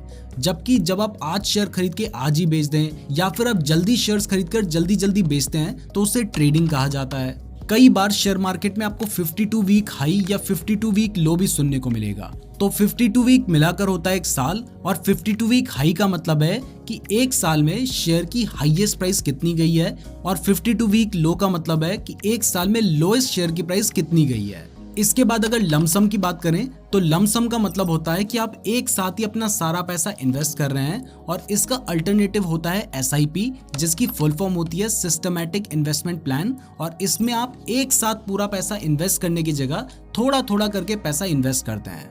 मतलब आप हो सकता है कि किसी शेयर में हर महीने इन्वेस्ट कर रहे हैं तो उसे SIP कहा जाएगा, और आपने एक साथ ही सारा पैसा इन्वेस्ट कर दिया तो उसे लमसम कहा जाएगा। इसके साथ ही मैं आपको बता दूं कि कई बार शेयर मार्केट को कैश मार्केट भी कहा जाता है या फिर स्पॉट मार्केट भी कहा जाता है, क्योंकि वहां पर आप कैश देकर यानी पैसे देकर शेयर्स लेते हैं। तो ये हैं कुछ 50 से ज्यादा टर्म्स जो कि आपको स्टॉक मार्केट को समझने के लिए जरूरी हैं। ये बहुत ही बेसिक टर्म्स थी जिनके बिना आपके लिए स्टॉक मार्केट को समझना मुश्किल हो जाता, इसलिए शुरू में ही हमने इन टर्म्स को क्लियर कर दिया है। इसके अलावा भी बहुत सारी टर्म्स हैं जो कि आपको आगे पता चलती रहेंगी। तो इस लेक्चर के लिए बस इतना ही, अब मिलते हैं नेक्स्ट लेक्चर में। नमस्कार दोस्तों, मैं नीरज जोशी स्वागत करता हूं आपका हमारे स्टॉक मार्केट इन्वेस्टिंग कोर्स के 3rd लेक्चर में। अगर आप स्टॉक मार्केट में नए हैं तो एक टर्म जो आपको बहुत बार सुनने को मिलेगा वो है इंडेक्स। इंडेक्स नाम सुनते ही ऐसा लगता है जैसे ये कोई मैथ्स जीनियस ही समझ पाएगा, लेकिन दोस्तों घबराने की जरूरत नहीं है, ये सच में बहुत इजी है। जैसा कि हम सबको पता है कि इंडियन मार्केट के 2 सबसे फेमस और इम्पोर्टेंट इंडेक्सेस हैं, निफ्टी और सेंसेक्स। तो आज इस एपिसोड में हम समझेंगे कि सेंसेक्स और निफ्टी क्या है, इसे बनाने की जरूरत क्यों पड़ी, और इनकी परफॉर्मेंस को देखकर हम अपने पोर्टफोलियो को किस तरीके से रिव्यू कर सकते हैं। तो चलिए शुरू करते हैं एक एग्जाम्पल से। तो पिछले साल दिल्ली के एक स्कूल का ओवरऑल रिजल्ट आया और उस रिजल्ट में देखा गया कि 2022 में उस स्कूल का overall passing percentage was almost 98%। अब इससे हम ये समझ सकते हैं ना कि उस स्कूल में पढ़ने वाले ज्यादातर बच्चों ने अच्छा परफॉर्म किया है। अब अगर इसे ही हम स्टॉक मार्केट से रिलेट करें तो स्कूल को हम इंडेक्स मान सकते हैं और स्टूडेंट्स को हम उसमें लिस्टेड स्टॉक्स। तो दोस्तों जब भी कोई ट्रेडर या इन्वेस्टर मार्केट में आता है तो वो कैसे पता करे कि आज ओवरऑल मार्केट कैसा परफॉर्म कर रहा है, मतलब मार्केट पॉजिटिव है या फिर नेगेटिव है। तो इसके लिए हमको एक इंडेक्स की जरूरत पड़ती है जिसकी मूवमेंट से हमें पता चल सकता है कि ओवरऑल मार्केट पॉजिटिव है या फिर नेगेटिव है। अगर शॉर्ट में समझाएं तो इंडेक्सेस मार्केट की पल्स बताते हैं। जैसे बॉम्बे स्टॉक एक्सचेंज का एक बहुत ही फेमस इंडेक्स है सेंसेक्स। तो अगर सेंसेक्स ग्रीन में है इसका मतलब BSE की टॉप 30 कंपनीज में से ज्यादा कंपनीज पॉजिटिव में है, और अगर सेंसेक्स नेगेटिव में है तो इसका मतलब है कि ज्यादातर कंपनीज नेगेटिव में है, जो कि फाइनली इंडेक्स में रिफ्लेक्ट हो रहा है। तो इससे हम ये समझ सकते हैं कि इंडेक्स बेसिकली एक तरीका है जिससे हम किसी भी ग्रुप ऑफ स्टॉक्स की परफॉर्मेंस को मेजर कर सकते हैं, या फिर किसी पर्टिकुलर सेक्टर की परफॉर्मेंस का भी इससे पता लगाया जा सकता है, और इस तरह से हम ओवरऑल मार्केट का एक व्यू जान सकते हैं। तो चलिए अब हम निफ्टी और सेंसेक्स की हिस्ट्री और इसकी परफॉर्मेंस के बारे में जानते हैं। तो सबसे पहले सेंसेक्स की बात करते हैं। तो इसकी शुरुआत 1 जनवरी 1986 में की गई थी with a base value of 100, और तब से अब तक ये इंडेक्स ऑलमोस्ट 57,000% के रिटर्न्स दे चुका है। सेंसेक्स में BSE में लिस्टेड इंडिया की टॉप 30 कंपनीज को इंक्लूड किया जाता है और इन्हें उनके फ्री फ्लोट मार्केट कैपिटलाइजेशन के अकॉर्डिंग वेटेज दिया जाता है। यानी अगर कोई कंपनी की मार्केट कैपिटलाइजेशन 10,000 करोड़ है और उसमें से ऑलरेडी 6,000 करोड़ के शेयर्स प्रमोटर्स या गवर्नमेंट ने होल्ड कर रखे हैं, तो उस कंपनी की जो फ्री फ्लोट मार्केट कैपिटलाइजेशन है वो 4,000 करोड़ है। तो free float market capitalization company की मार्केट वैल्यू को रिप्रेजेंट करता है जो कि पब्लिकली ट्रेड करने के लिए अवेलेबल है, और ये सेंसेक्स में हर एक कंपनी के वेटेज को डिटरमाइन करने के लिए इंपॉर्टेंट मैट्रिक है। सिमिलरली इंडिया के दूसरे स्टॉक एक्सचेंज NSE यानी नेशनल स्टॉक एक्सचेंज ने भी अपना इंडेक्स लॉन्च किया है जिसको निफ्टी 50 के नाम से जाना जाता है, जिसमें NSE में लिस्टेड इंडिया की टॉप 50 कंपनीज इंक्लूडेड हैं और इन्हें भी उनके फ्री फ्लोट मार्केट कैपिटलाइजेशन के अकॉर्डिंग वेटेज दिया गया है। वैसे आपको बता दूं कि NSE दुनिया का सबसे बड़ा डेरिवेटिव एक्सचेंज है, मींस दुनिया में सबसे ज्यादा futures and options trade NSE के लिस्टेड स्टॉक्स या इंडेक्स में ही किए जाते हैं। तो इसी NSE ने निफ्टी 50 नाम का एक इंडेक्स 21 अप्रैल 1997 को शुरू किया था और आज ये इंडेक्स लगभग 18,000 के लेवल के आसपास ट्रेड कर रहा है। इंटरेस्टिंगली निफ्टी 50 के जो पास्ट कुछ लिस्टेड स्टॉक्स हैं उनमें से बहुत सारे स्टॉक्स या तो आज मार्केट में लिस्टेड ही नहीं है या फिर बैंकरप्ट हो गए हैं, और या फिर उनकी जो वैल्यूएशन है वो बहुत ज्यादा गिर गई है जिस वजह से वो इस इंडेक्स से बाहर हो गए हैं। इनमें से कुछ बहुत ही फेमस स्टॉक्स के नाम है ABB India, Reliance capital, Reliance power, Reliance communication, Reliance infrastructure, Ranbaxy laboratories, JP associates, idea cellular, Vedanta etcetera. यहाँ पे मैं क्लियर कर दूं कि ये स्टॉक मार्केट से बाहर नहीं हुए हैं, ये इंडेक्स से बाहर हुए हैं। यानी सोच के देखो 10-20 साल पहले जो स्टॉक्स इंडिया की टॉप 50 कंपनीज में लिस्ट हुआ करते थे, आज वो कंपनीज या तो बैंकरप्ट हो गई हैं या फिर उनकी वैल्यूएशन इतनी ज्यादा गिर चुकी है कि वो कंपनीज अभी इस इंडेक्स में आती ही नहीं है। तो ये हमें शो करता है कि सही से एनालाइज करके किसी भी कंपनी में इन्वेस्ट करना कितना ज्यादा जरूरी है, नहीं तो आपके पोर्टफोलियो के जो स्टॉक्स हैं उनमें बहुत बड़ा लॉस आपको देखने को मिल सकता है। अब दोस्तों ये तो सेंसेक्स और निफ्टी की बात हो गई, लेकिन इनके अलावा भी काफी इंपॉर्टेंट इंडाइसेस हैं जैसे कि Nifty 100, Nifty 200, Nifty 500, Nifty mid cap 100, Nifty small cap 150। ये सारे इंडाइसेस में रिस्पेक्टिव मार्केट कैपिटलाइजेशन के अकॉर्डिंग स्टॉक शामिल किए जाते हैं। यानी जहां पे मैं कह रहा हूं निफ्टी मिड कैप 100, तो उसमें 100 जो मिड कैप स्टॉक्स हैं टॉप, उन्हें शामिल किया जाता है। इसके अलावा बहुत सारे सेक्टोरल इंडाइसेस भी होते हैं जैसे कि बैंक निफ्टी, तो इसमें बैंक्स इंक्लूडेड होते हैं। आईटी निफ्टी या निफ्टी आईटी, इसमें आईटी स्टॉक्स इंक्लूडेड होते हैं। निफ्टी फार्मा, इसमें फार्मा स्टॉक्स इंक्लूडेड होते हैं जो कि एक पर्टिकुलर सेक्टर के स्टॉक्स को शो करते हैं। तो दोस्तों अब आपको समझ आ गया होगा कि निफ्टी 50 और सेंसेक्स क्या होते हैं। तो अब जानते हैं कि इन इंडाइसेस का यूज कहाँ होता है। तो इन इंडाइसेस का यूज सिर्फ डेली मार्केट सेंटिमेंट को चेक करने के लिए ही नहीं, बल्कि इनका यूज ओवरऑल मार्केट की परफॉर्मेंस को चेक करने के लिए भी किया जा सकता है। 5 साल में या 10 साल में किसी कंट्री के स्टॉक मार्केट ने कैसा परफॉर्म करा है, ये भी हम उसके इंडेक्स को देखकर पता लगा सकते हैं। इसके अलावा सारे ही म्यूचुअल फंड्स अपने पोर्टफोलियो को किसी इंडेक्स की ग्रोथ के साथ कंपेयर करते हैं। यानी जितने भी फंड्स होते हैं उनके रिटर्न्स को इंडेक्स के रिटर्न्स के साथ कंपेयर करके ही देखा जाता है। अगर उस फंड के रिटर्न इंडेक्स के रिटर्न से ज्यादा हैं तो उसे आउट परफॉर्म कहा जाता है, और अगर कम है तो उसे अंडर परफॉर्मेंस कहा जाता है। और इस तरीके से आपने जिन स्टॉक्स में इन्वेस्ट कर रखा है उनकी परफॉर्मेंस को भी आप सेंसेक्स या निफ्टी के साथ कंपेयर करके देख सकते हैं। इवन आपको जरूर देखना चाहिए, तभी आपको पता चलेगा कि आपने जो एनालिसिस करके किसी स्टॉक में इन्वेस्ट किया है वो सही किया है या फिर नहीं। तो अब आप ये समझ गए होंगे कि कोई भी इंडेक्स हमारे लिए कितना ज्यादा इंपॉर्टेंट है। तो चलिए अब इनसे रिलेटेड कुछ पिछले सालों में मार्केट की जो परफॉर्मेंस है उसको भी देख लेते हैं। तो 2013 से 2021 के पिछले 8 सालों में निफ्टी 50 ने 15.12% का एवरेज एनुअल रिटर्न्स दिया है। यानी अगर आपने निफ्टी 50 इंडेक्स में इन्वेस्ट किया होता तो आपको ऑलमोस्ट 15.12% का रिटर्न मिलता। वहीं अगर हम सेंसेक्स की बात करें तो यहाँ इन्वेस्टर्स को ओवरऑल सेम ही लगभग 15.45% के एनुअल रिटर्न्स देखने को मिले हैं।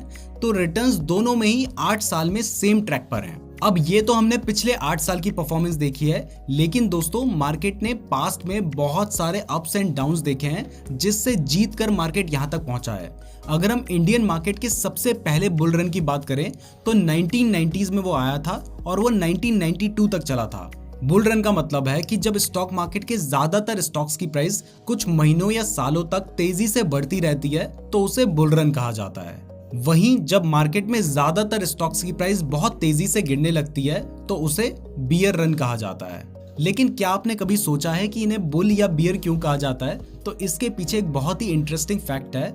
आपने देखा होगा कि जब भी बुल किसी पर हमला करता है तो वो उसे अपने हॉर्न से ऊपर की तरफ फेंकता है, और जब बियर किसी पर हमला करता है तो वो अपने पंजे से शिकार करता है और अपने शिकार को नीचे की तरफ गिरा देता है। तो इसलिए जब भी मार्केट तेजी से ऊपर की तरफ जाता है तो उसे बुल रन कहा जाता है, और जब नीचे की तरफ जाता है तब इसे बियर रन कहा जाता है। तो स्टॉक मार्केट में 1990 में जो पहला बुल रन आया था वो 1992 में अप्रैल के महीने में जब हर्षद मेहता का स्कैम लीक हुआ था ना, तब तक चला था।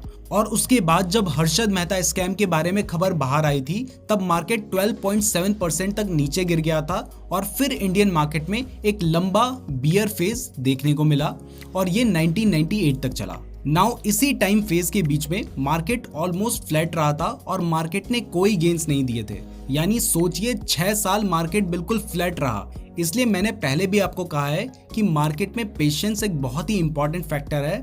कई साल ऐसे भी आएंगे जहां आपका पोर्टफोलियो स्टार्टिंग से एंड तक उसमें कोई भी आपको गेन देखने को नहीं मिलेगा, लेकिन वहां आपका पेशेंस ही आपका विनिंग फैक्टर बनेगा। इसके बाद नेक्स्ट बुल रन 1998 में आया था .com बूम की वजह से। उस टाइम पर इंटरनेट बहुत तेजी से बढ़ रहा था, तो जो इंटरनेट से रिलेटेड स्टॉक्स हुआ करते थे वो .com बूम की वजह से बहुत तेजी से बढ़ रहे थे।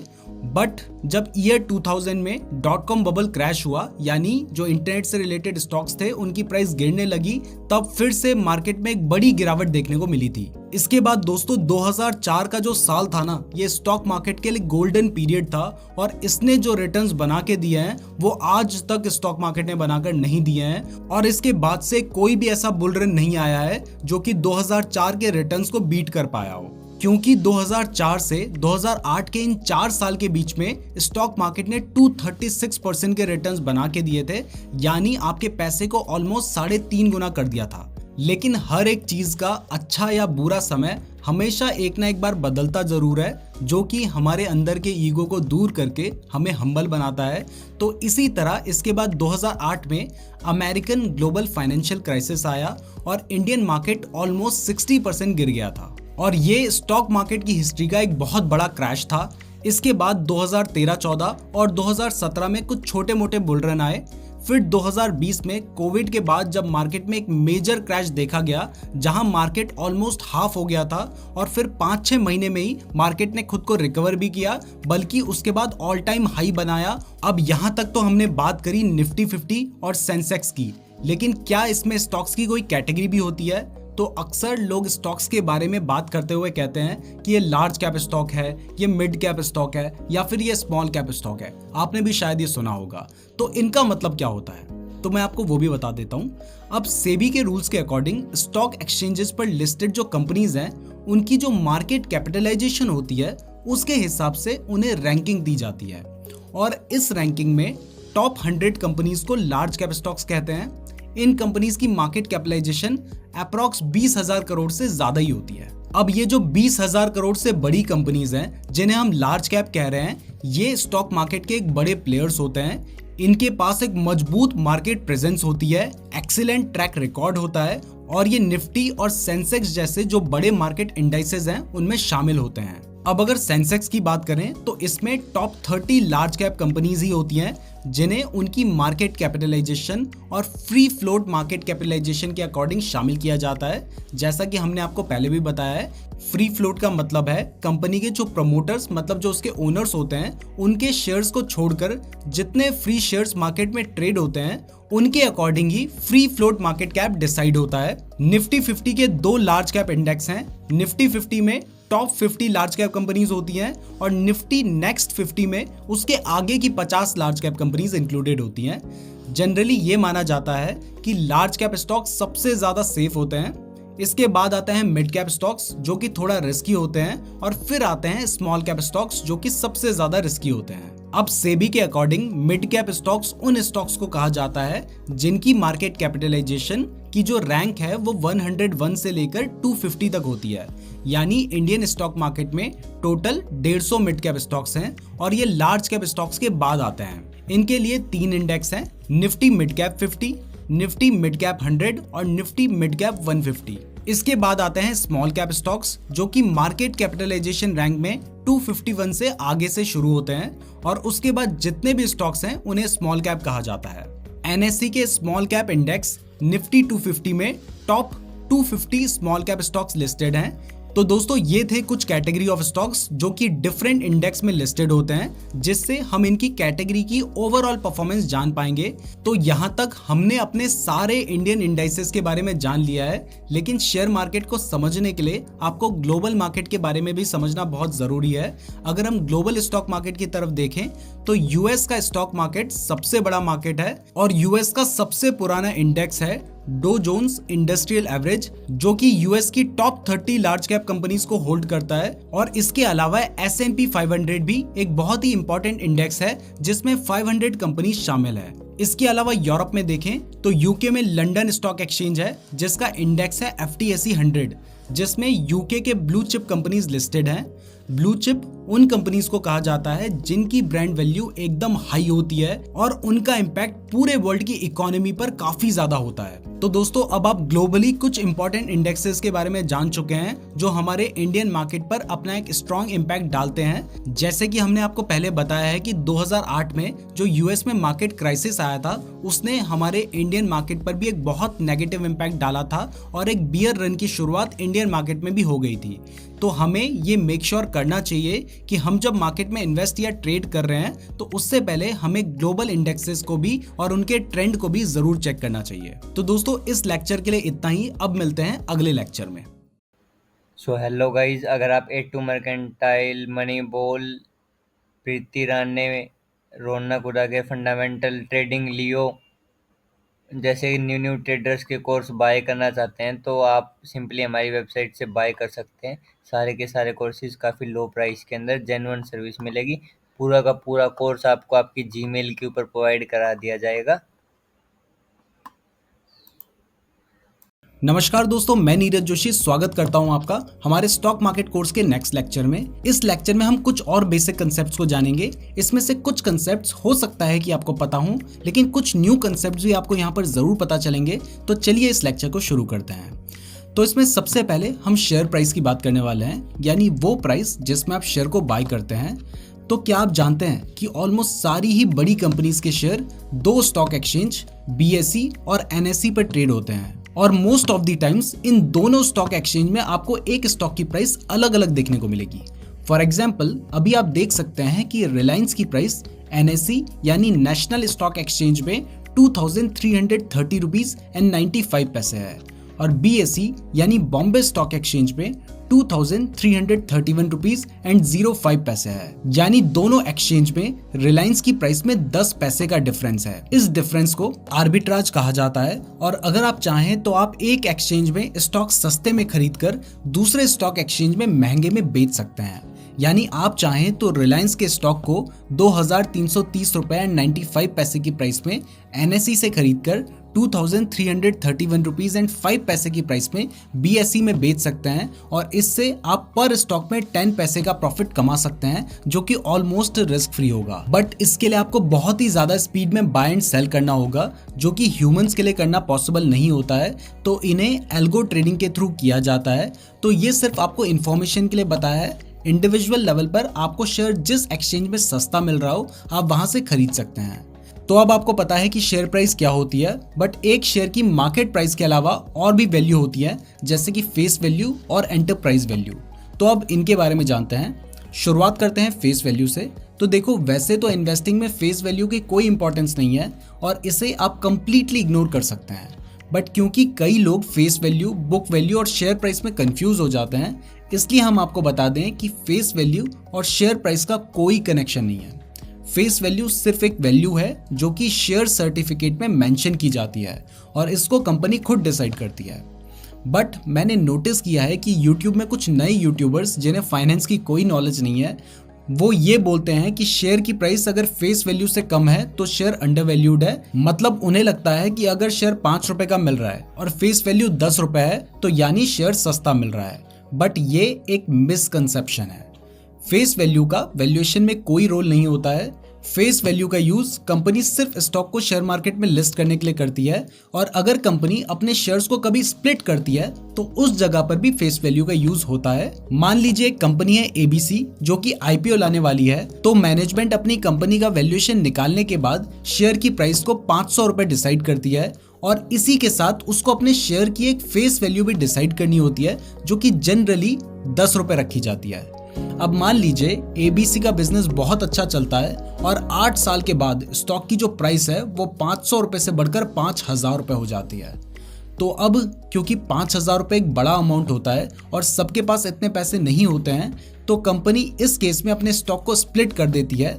स्प्लिट का मतलब है टुकड़े करना। तो फॉर एग्जाम्पल, अगर कंपनी 1:10 के रेशियो में स्प्लिट यानी अपने शेयर को तोड़ती है, तो इस केस में जिस व्यक्ति के पास ABC का 5000 रुपए वाला एक शेयर होगा, उसको एक शेयर के बदले 500 रुपए वाले 10 शेयर मिल जाएंगे। तो पहले 5000 रुपए का एक शेयर था, अब 500 वाले 10 शेयर हो गए हैं, तो इन्वेस्टमेंट वैल्यू बिल्कुल सेम रहेगी। बट इस केस में पहले जो स्टॉक की फेस वैल्यू 10 रुपए थी ना, वो भी घटकर 1 रुपए हो जाएगी। अब कोई नया बंदा ये देखेगा कि 8 साल पहले शेयर की प्राइस 500 रुपए थी और फेस वैल्यू 10 रुपए थी, और आज भी शेयर की प्राइस 500 रुपए ही है लेकिन फेस वैल्यू 1 रुपए है, तो इस केस में उसे लगेगा कि ये कंपनी तो बहुत ही बेकार है। बट ऐसा नहीं है। तो एक बार और क्लियर कर दूं कि फेस वैल्यू की इन्वेस्टिंग में कोई इंपॉर्टेंस नहीं होती है, ये सिर्फ स्प्लिट या बोनस को कैलकुलेट करने के लिए किया जाता है। तो अब आपको ये क्लियर हो गया है कि फेस वैल्यू क्या होती है।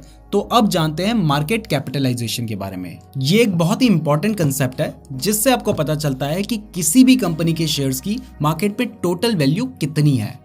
मार्केट कैपिटलाइजेशन को निकालने के लिए आपको शेयर की प्राइस को टोटल नंबर ऑफ शेयर से मल्टीप्लाई करना होता है।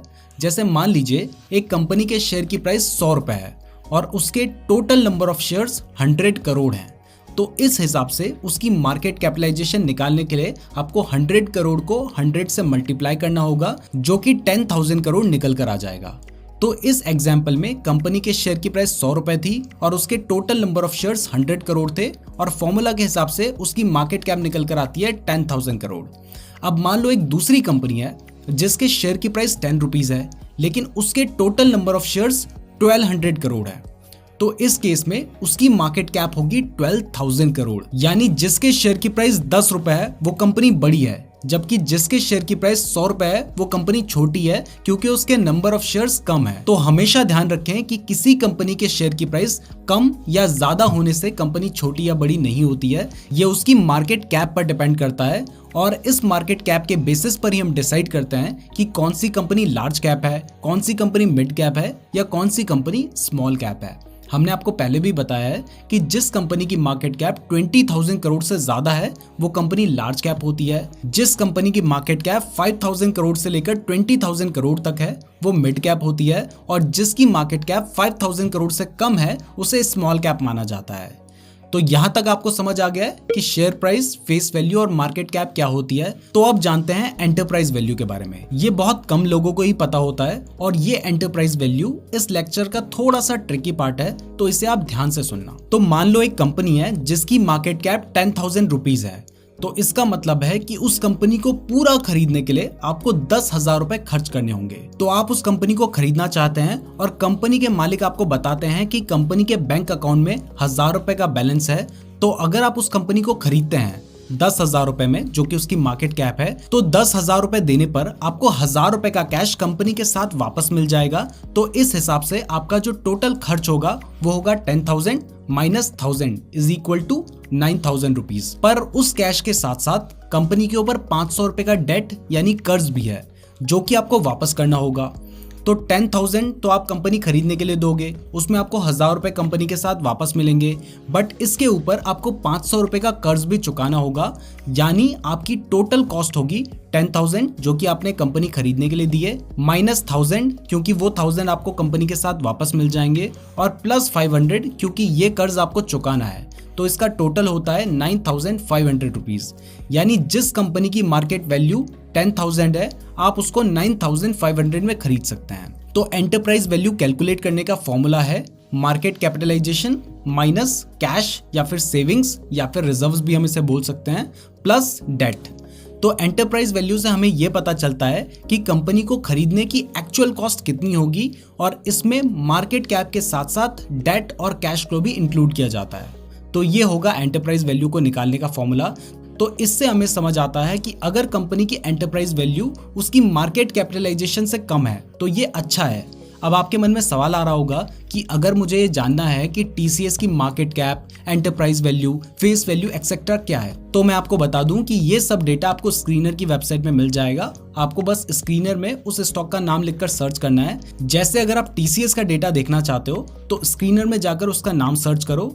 यहाँ पर आपको स्टॉक की मार्केट कैप, शेयर प्राइस और फेस वैल्यू जैसा डेटा दिख रहा है। और अगर आप इसके अलावा कोई और डेटा देखना चाहते हैं तो आप यहाँ दिए हुए ऑप्शन पर सर्च करके ऐड कर सकते हैं। जैसे अगर आप एंटरप्राइज वैल्यू देखना चाहते हैं तो आपको यहाँ पर सर्च करना होगा एंटरप्राइज वैल्यू, और उसको जैसे ही आप ऐड करेंगे उसके बाद ये डेटा आपको यहाँ पर नजर आने लगेगा। तो अब जो हमने अभी तक सीखा है इसको अगर आप प्रैक्टिकली अप्लाई करना चाहते हैं तो मैं आपको एक एग्जाम्पल देता हूँ SML इसूजू स्टॉक का।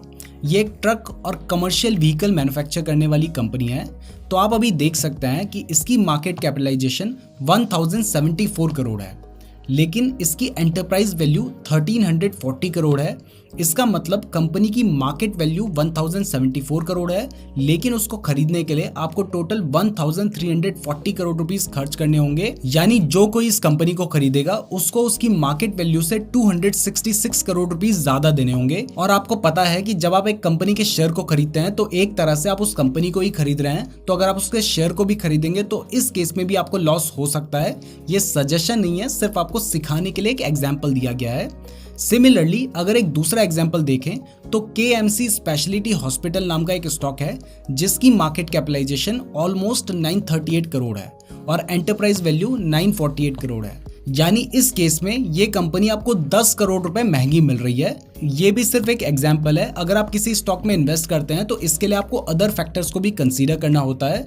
अब फाइनली मैं आपको बता दूं कि कई बार आपको किसी स्टॉक की एंटरप्राइज वैल्यू नेगेटिव में भी दिख सकती है। यानी हो सकता है कि किसी कंपनी की मार्केट कैपिटलाइजेशन 100 करोड़ है लेकिन उसकी एंटरप्राइज वैल्यू -120 करोड़ है। तो इसका मतलब अगर आप उस कंपनी को 100 करोड़ में खरीदेंगे तो ऐसे में ये आपके लिए एक फायदे का सौदा होगा। बट सिर्फ इसको देखकर आपको स्टॉक को बाय नहीं करना है। अब यहाँ पर मैं आपको क्लियर कर दूं कि एंटरप्राइज वैल्यू का कंसेप्ट बैंक्स, NBFC या कोई भी फाइनेंशियल सर्विसेज कंपनी के लिए एप्लीकेबल नहीं होता है, क्योंकि फाइनेंशियल सर्विसेज कंपनी के पास जो पैसा हम डिपॉजिट करते हैं वो उनके लिए डेट होता है, बट उससे ही वो पैसे जनरेट करते हैं। तो आज के लेक्चर में हमने बहुत सारे बेसिक कंसेप्ट्स को सीखा है। अब मिलते हैं नेक्स्ट लेक्चर में।